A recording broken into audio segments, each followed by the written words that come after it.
Hi friends, இன்றைக்கி என்ன செய்ய போகிறோன்னா, இன்றைக்கி வந்து கீரை பொரியல் தான் செய்ய போகிறோம். குட்டீஸ்க்கெல்லாம் வந்து கீரைனா பிடிக்காது. அதனால் அவங்களுக்கு எப்படி கீரை பொரியல் செஞ்சு அவங்க எப்படி அவங்க அந்த மாதிரி செஞ்சால் சாப்பிடுவாங்கன்னு சொல்லி தான் இந்த பொரியல். இதை பாருங்கள். இப்போ ஃபஸ்ட்டு வந்து ஸ்டோவ் பற்ற வச்சுக்கலாம். செகண்ட் அது காட்டலாம், இது காட்டுறேன்.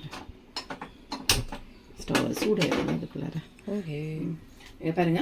இப்போ கீரை பொரியலுக்கு என்னென்ன எடுத்துருக்கு. இப்போ நார்மலாக பெரிய பசங்கள்லேருந்து சின்ன பசங்க வரையும் கீரை பொரியல்னாலே வேண்டான்னு சொல்லுங்க. இப்போ குழந்தைங்கன்னா சுத்தமே கீரைனா அப்படியே ஸ்கூலுக்கு கொண்டு போனாலும் அப்படியே எடுத்துகிட்டு வந்துடுங்க. நான் அதனால இந்த மாதிரி உருளைக்கிழங்கு போட்டு நீங்கள் கீரை பொரியல் செஞ்சு கொடுத்தீங்கன்னா கொஞ்சம் கூட வைக்காமல் சாப்பிட்ருங்க. ஏன்னா எல்லா குழந்தைங்களுக்கும் உருளைக்கிழங்குனா ரொம்ப பிடிக்கும். இன்ஃபேக்ட் என் பொண்ணே பெரியவ தான். ஆனால் வந்து அவள் கீரைனா பிடிக்காது. நான்வெஜ்னா நல்லா சாப்பிடுவான். அந்த மாதிரி உருளைக்கிழங்கு போட்டு செஞ்சு கொடுத்தா கடகடன்னு சாப்பிட்ருவா. அது மாதிரி பாப்பா குழந்தைங்களுக்கு இன்னும் நல்லா இதாக இருக்கும். ஸோ அதனால வந்து கீரை எடுத்திருக்கேன் நான். பொரியலுக்கு கீரை ஒரு கட்டு கீரை அரிஞ்சு வச்சுருக்கேன். இங்கே வந்துட்டு உருளைக்கிழங்கு ஒரு உருளைக்கிழங்கு, பெரிய உருளைக்கிழங்கு அரிஞ்சு வச்சுருக்கேன். வெங்காயம், பச்சை மிளகா, கொஞ்சம் பூண்டு, கருவேப்பிலை, கொஞ்சம் கடுகு போட்டு கொஞ்சம் ஜீரகத்தூள், எப்போவுமே பொரியலுக்கு ஜீரகத்தூள் போட்டு செய்ய வேண்டியது தான். டக்கு டக்குன்னு காட்டிடுறேன் பாருங்கள். இப்போ வந்து எண்ணெய் ஊற்றிக்கலாம். ஒரு 3 ஸ்பூன் எண்ணெய் அளவுக்கு ஊற்றிக்கோங்க. எண்ணெய் சூடு ஏறட்டும்.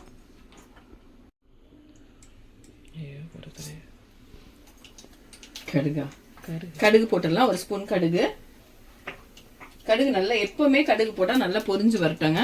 நீங்கள் ஜீரகம் வந்து ஹோலாவும் போட்டுக்கலாம், இல்லை பொடி பண்ணி வச்சுருந்தீங்கனாலும் பொடி பண்ணி போட்டுக்கலாம். நான் வந்து ஹோலா போட மாட்டேன். பசங்களுக்கு வந்து ஹோலா போட்டால் பிடிக்காதுன்னு சொல்லி நான் வந்து பொடி பண்ணி வச்சுப்பேன். ஜீரகம்லாம் மோஸ்ட்லி எல்லாத்தையுமே பொடி பண்ணி வச்சுட்டு நீங்கள் சேர்த்துட்டிங்கன்னா அது அப்படியே உள்ளே போயிடும், பசங்களுக்கு சாப்பிட்டுப்பாங்க. பாருங்கள். இப்போ இது வெங்காயம், பச்சை மிளகா, பூண்டு, கருவேப்பிலை எல்லாத்தையும்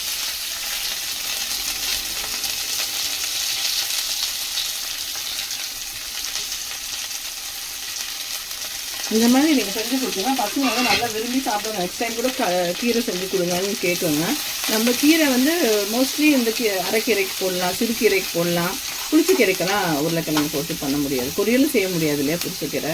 இந்த பொரியல் செய்கிற கீரைங்களுக்கெல்லாம் இதை போட்டுக்கோங்க. எங்கள் ஊரில் இந்த தாடி கீரை, ஊட்டி சைடில், கோத்தகிரி சைடில் இருக்கவங்க தெரியும், தாடி கீரைன்னு சொல்லுவாங்க. அது இங்கே கிடைக்கிறது இல்லை.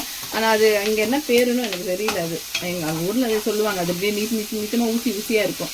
அந்த கீரை கூட உருளைக்கிழங்கு போட்டு தான் இப்படி பொரியல் செய்வாங்க. ரொம்ப டேஸ்ட்டாக இருக்கும். இங்கே வந்துட்டு இருக்கும். அது கீரை இல்ல பச்சை இது சிவப்பு கலர்ல கூட ஒரு கீரை இருக்கே.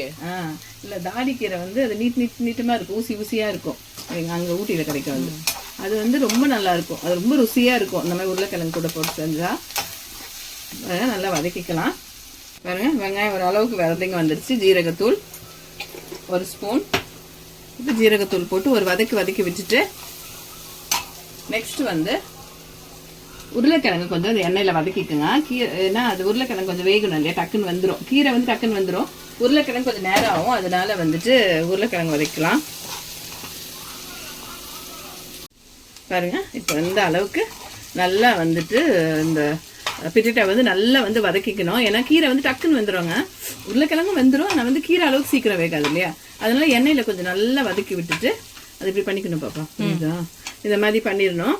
இங்கே என்னென்னா பாப்பாவுக்கு சொல்லி கொடுக்கும்போது எல்லா பசங்களும் சின்ன பசங்களாம் பிகினர்ஸ் எல்லாம் இப்போ கற்றுக்குவாங்க ஈஸியாக. அதெல்லாமே ஈஸியானதெல்லாம் சொல்லி கொடுத்தா இப்போ இருக்க பசங்க டக்குன்னு கற்றுக்குதுங்க. கொஞ்சம் கஷ்டமான சோம்பேறித்தனம் ஆயிடுது, மறந்துடுதுங்க. இப்போ பாருங்கள். பாருங்கள், இப்போ நல்லா இது கொஞ்சம் நல்லா இந்த எண்ணெயிலையும் இந்த இதெல்லாம் ஃப்ரை ஆயிடுச்சு. இப்போ வந்து நம்ம கீரையை போட்டுக்கலாம். கீரையை எப்போவுமே சொல்கிற மாதிரி தான் ஓப்பன் பண்ணி வச்சு தான் நீங்கள் வந்து வேக வைக்கணும். அது இல்லைன்னா அது மூடி வச்சிங்கன்னா அது சத்தெல்லாம் போயிடும். கீரை ஆக்சுவலி இதை வந்து இந்த மாதிரி ஒரு கீரையும் உருளைக்கிழங்கும் செஞ்சு சாதத்தில் கிளறி கூட நீங்கள் கொடுத்துடலாம். ஏன்னா நம்ம இதில் தேங்காய் போடல. நான் ஏன்னா உருளைக்கிழங்கு போடுறதுல தேங்காய் போட்டிங்கன்னா ரொம்ப வந்து பசங்களுக்கு நெஞ்சு மேலே நிற்கிற மாதிரி ஆயிரும், ஒரு ஹெவியாக ஆயிரும். அதனால வந்து இதில் வந்து நான் தேங்காய் போடல, வெறும் உருளைக்கிழங்கு தான் போட்டிருக்கு. அதனால் தேங்காய் போடாததுக்கு நீங்கள் என்ன செய்யலாம்னா சாதத்தில் கிளறி இதை வச்சுட்டு கூட ஒரு முட்டை ஃப்ரை பண்ணியோ இல்லைன்னா பெப்பர் போட்டு ஃப்ரை பண்ணியோ இல்லைன்னா சும்மாவே வேக வச்சா ஒரு விட்டமின், ப்ரோட்டீன் எல்லாமே ஒரு குழந்தைக்கு ஒரு ஆஃப்டர்நூன் லஞ்சில் கிடச்சிரும். அப்போ ஹெல்த்தியாக இருக்கும். இல்லை பாப்பா, வதங்கிரும். கீரை போட்ட உடனே ஸ்டார்டிங் இப்படி இருக்க பாருங்க, அப்புறம் பாரு கம்மியாக இவ்வளோ உண்டாயிரும் கீரை. அதுதான் எப்பவுமே பாரு போடுறோம்ல, இன்னும் கொஞ்சம் நேரத்தில் காட்டுறேன் பாரு. இந்த மாதிரி தான்.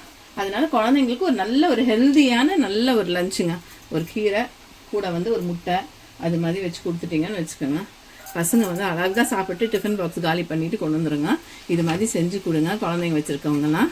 நான் வந்துட்டு இந்த மாதிரி தான் சின்ன சின்ன விஷயம் எல்லாம் போட்டு கொடுத்துருவேன், சாப்பிட்ருவாங்க. ஏன்னா ஒன்று பிடிக்கலன்னா அது கூட அதுங்களுக்கு பிடிச்சதை சேர்த்து கொடுத்துட்டா அதுங்க ஃபாஸ்ட்டாக சாப்பிட்ருங்க குழந்தைங்க. இப்போ பாருங்கள், இப்போ வந்து தேவையான அளவு உப்பு போட்டுக்கலாம்.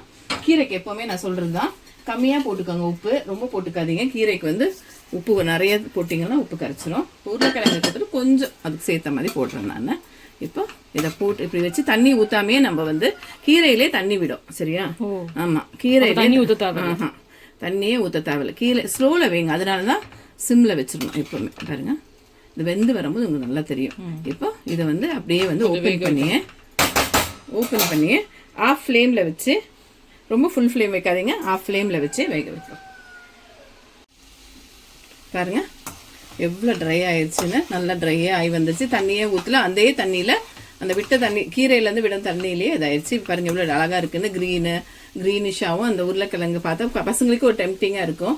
இன்னொரு இது சொல்கிறேன், நீங்கள் என்ன பொரியல் செஞ்சாலும் இல்லை குழம்பு காய்களெல்லாம் போட்டு செஞ்சாலும் பசங்களுக்கு வந்து அப்படியே வச்சு கொடுத்துருங்க. அது வந்து அப்படியே வச்சு கொடுக்காதீங்க, அப்படியே கொடுக்காதீங்க. சாதத்து கூட கிளறி அதை டிஃபன் பாக்ஸில் போட்டு வச்சுருங்க. அப்போ அதுங்களுக்கு என்ன ஆகும்னா சாப்பாடும் போகிறவங்க சாப்பிட்ற மாதிரி இருக்கும். அந்த பொரியல் காய்கறி எல்லாம் சாப்பிட்றாங்க. நீங்கள் தனியாக காய் பொரியல்னு வச்சிங்கன்னா சாப்பிடாதுங்க. ஏன்னா நான் அதெல்லாம் இது பண்ணியிருக்கேன், பார்த்துருக்கேன் பசங்கக்கிட்ட. அதனால தான் இப்போ இருக்க பசங்களுக்கு குழந்தைங்களுக்கு சொல்கிறேன் நான் இதெல்லாம். இப்போ வந்து என்ன செய்யலைன்னா இதில் பாருங்கள், இப்போ இதில் வந்து அயன் சத்து இருக்குது, ப்ளஸ் வந்து ப்ரோட்டீன். முட்டை ஒன்று வச்சிட்டிங்கன்னா ஒரு முட்டை வேக வச்சுட்டா போதும், அவ்வளோதான். ஒரு லஞ்ச் பாக்ஸ் வந்து செட் ஆயிரும். இல்லை வந்து ஆஃப்டர்நூன் சமயத்தில் கூட வீட்டில் இருக்கும்போது கூட நீங்கள் இப்படி வச்சு ஊட்டி விட்டுறலாம். இப்போ ரெண்டுமே குழந்தைங்களுக்கு ஒரு சத்தான லஞ்ச் இதாயிரும். இவ்வளோதாங்க, எவ்வளோ ஃபாஸ்ட்டாக முடிஞ்சிச்சு பாருங்கள். இதை மாதிரி ஒரு பொரியல் செஞ்சு குழந்தைங்களுக்கு கொடுங்க. இப்போ சர்வ் பண்ணிக்கலாம். பாருங்க, நல்ல கீரை, இந்த உருளைக்கிழங்கு எல்லாவோட சேர்த்து இருக்கு. சேனலை பாருங்கள், சப்ஸ்கிரைப் பண்ணுங்கள், ஷேர் பண்ணுங்கள், லைக் பண்ணுங்கள். தேங்க்ஸ்.